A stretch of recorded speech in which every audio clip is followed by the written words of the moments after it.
שלום לכם. בשנת 2016, בעקבות שביתת רעב המונית של מחבלים בבתי הסוהר, אישרה הכנסת חוק שמאפשר להזין בכפייה אסירים שובתי רעב.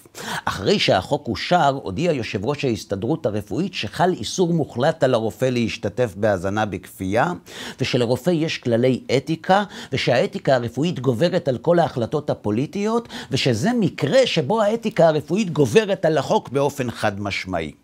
אלא שגם הרופאים הבינו שלמרות שאתיקה זה יופי, במדינה דמוקרטית הרוב קובע. לכן הם פנו לבג"ץ שאישר את החוק ודחה את העתירה. ההסתדרות הרפואית היא לא אמרה נואש, היא הביעה צער על החלטת בית המשפט, ובמקביל פנתה לרופאים שחברים בארגון ואפשרה להם במרומז להבין שלא מוכרחים לקיים את הוראת בית המשפט, שהוא כידוע מקדש הדמוקרטיה. מסתבר חברים שלרופאים בישראל יש ערכים ויש כללי אתיקה שאפילו הדמוקרטיה ובג"ץ לא יותר חשובים מהם. ותודו שבעולם שבו ליהנות מהחיים זה ערך עליון, זה ללא ספק מרשים שעדיין ישנם איתנו אנשים עם ערכים ועקרונות. אלא שזה לא המקרה הראשון שבו יש לרופאים מה לומר בענייני אתיקה ומוסר. שנה קודם לכן, בעקבות אירועי הטרור שפקדו את מדינת ישראל, קבעה הלשכה לאתיקה של ההסתדרות הרפואית שההחלטה שהתקבלה בשנת 2008 ולפיה צריך להעדיף בזירת פיגוע את הטיפול באזרחים על פני מחבלים שביצעו אותו, גם אם המחבלים בדרגת פציעה חמורה יותר, ההחלטה הזאת אינה תקפה עוד בגלל שהיא סותרת באופן קשה את עקרונות האתיקה הרפואית שמקובלים בעולם, וגם את החוק ההומניטרי הבינלאומי. לכן, מרגע זה קובעת הלשכה לאתיקה, עניי עירך שוב אינם קודמים, וצריך להעדיף את הטיפול בפצועים הקשים על פני האחרים, גם אם הפצוע הקשה הוא המחבל בעצמו. כמו במקרה הראשון, גם במקרה הזה אנחנו נוכחים לדעת שרופאים הם אנשים מוסריים, שיש להם עקרונות ושהפוליטיקה לא מעניינת אותם, ושמציון תצא האתיקה ותהיה אור לגויים. בדיוק בגלל זה לא התפלאתי כששמעתי בחדשות שרופא בכיר סיפר לחבריו שאם ראש הממשלה שלו יזדקק לטיפול רפואי, הוא לא יטפל בו, למרות שהוא עובד בבית חולים ששייך לממשלה שבראשה עומד האיש שהוא מסרב לטפל בו, ולמרות שהאיש שהוא מסרב לטפל בו נבחר באופן דמוקרטי על ידי הרוב הקדוש. גם כאן חברים מתברר שרופאים הם לא נהנתנים. לרופאים יש עקרונות ויש להם ערכים שהם יותר חשובים מעבודה ומשכורת, ואני ממש לא ציני. תסכימו איתי שאדם שזקוק לרופא מאוד ישמח לדעת שהרופא שמטפל בו הוא איש של עקרונות, ושהכסף הוא הדבר האחרון שמעניין אותו, ושגם אם הוא ישלם לו, הוא לא יקבל מהרופא טיפול טוב יותר. אז איפה הבעיה, אתם שואלים? בדיוק כאן.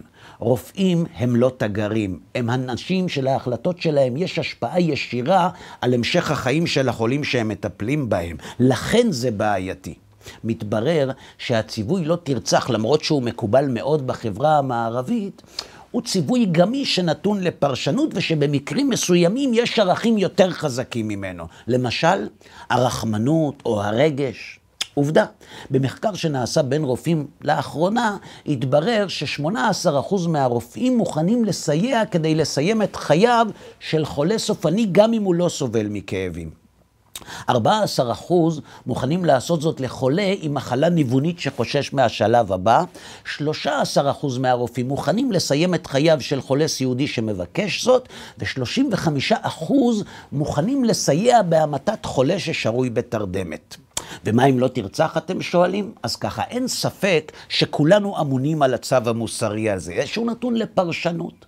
לדעת הרופאים שהשתתפו בסקר, המעשה שלהם לא נחשב רצח, לכן הוא לא סותר את הציווי. הבנתם חברים? מתברר שערכים זה תכשיט יפה, אבל הוא כנראה לא מספיק. מתברר שכשהציווי החמור הזה נשמר רק בגלל שאנחנו החלטנו שהוא ראוי ונכון, זה לא מספיק. וזה בדיוק מה שכתוב בפרשת השבוע. בפרשת יתרו, הקדוש ברוך הוא מתגלה לבני ישראל במעמד הר סיני, והם שומעים בעצמם את 10 הדיברות שהציווי לא תרצח כלול בהם. תגידו, שאלתם את עצמכם פעם למה במעמד הנשגב והמרומם הזה, דווקא במעמד הזה, הקדוש ברוך הוא מצווה את בני ישראל ציוויים פשוטים כל כך, כמו לא תגנוב או לא תרצח, בשביל זה הם יצאו ממצרים? ציוויים כאלה לא היו חדשים להם, הם היו מוכרים גם בסדום, גם בגרר. התשובה לשאלה הזאת מופיעה באותו מקום ממש. בדקתם פעם מה המילה שפותחת את 10 הדיברות? נכון, אנוכי השם. ומה המילה שמסיימת אותם? נכון, רעך. למה?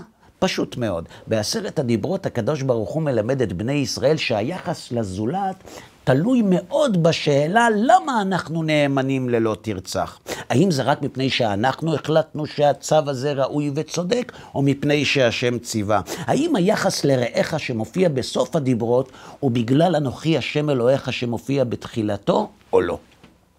בסדר הדיברות, חברים, הקדוש ברוך הוא מלמד אותנו שהשאלה הזאת היא שאלה מהותית. בסדר הדיברות התורה מבקשת ללמד אותנו שאם לא תרצח ובגלל ציווי אלוהי, אז עניי עירך קודמים תמיד למחבלים, גם אם דרגת הפציעה שלהם יותר קשה. ושאם הציווי תקף רק בגלל שאנחנו חושבים כך, יכול להיות שנגיע למצב שבו נעדיף מחבל רוצח על פני אלה שהוא ביקש לרצוח.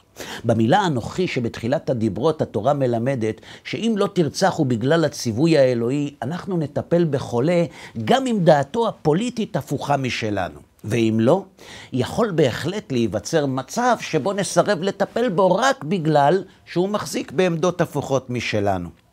המילה אנוכי, חברים, שניצבת בראש 10 הדיברות מלמדת שאם לא תרצח הוא ציווי אלוהי, אנחנו לא ניכנע לרגש שמציף אותנו כשאנחנו נתקלים בחולה שמבקש למות, גם אם הרגש הזה חזק מאוד. מצד שני, אם אנחנו אלה שהחלטנו שאסור לרצוח, נוכל להרשות לעצמנו לסייע לו למות בטענה שלא תרצח לא חל במקרים מרגשים מהסוג הזה. לכן התורה פותחת את 10 הדיברות באנוכי ומסיימת ברעך. להזכיר לנו שלא אנחנו האדונים של הערכים, אלא הקדוש ברוך הוא. מה לגבי ראש הממשלה? טוב, הוא ממש לא צריך לדאוג. אם בכל זאת הוא יזדקק לטיפול רפואי, כל מה שהוא צריך לעשות זה להגיע לבית חולים עם חגורת נפץ, מדומה כמובן, אז בטוח יטפלו בו. למה? כי כבר למדנו שערך השוויון חשוב אפילו יותר מהדמוקרטיה. ואם העובדה שהרוב בחר בראש הממשלה עדיין לא מספיקה כדי להבטיח לו טיפול רפואי, ערך השוויון וערך עניי עירך שכבר לא קודמים יעשו את העבודה לא פחות טוב.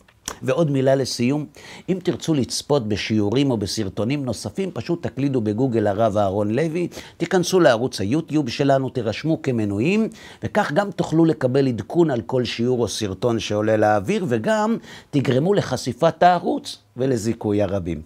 שבת שלום.